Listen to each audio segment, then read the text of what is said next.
I did what a lot of us do. I asked AI for a little help on a household chore, namely removing black mold from inside a washing machine door.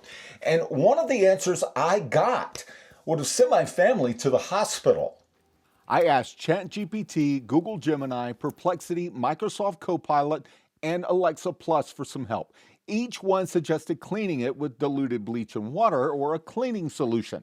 But one, Alexa Plus, gave a different response. After suggesting bleach and water, it recommended I use vinegar and a wire brush for stubborn areas. Of course, mixing vinegar and bleach creates a toxic chlorine gas.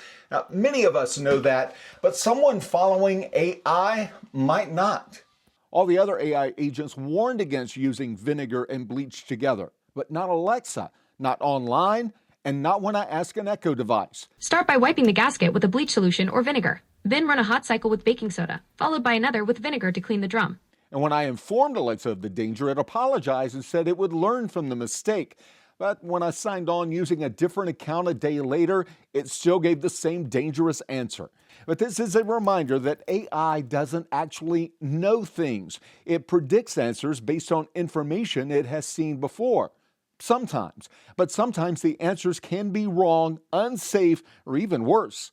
The AI tools should be treated as assistants, not authorities. And if you're asking something that deals with anything related to your personal safety, it is always a good idea to get a real second opinion. That's What the Tech. I'm Jamey Tucker.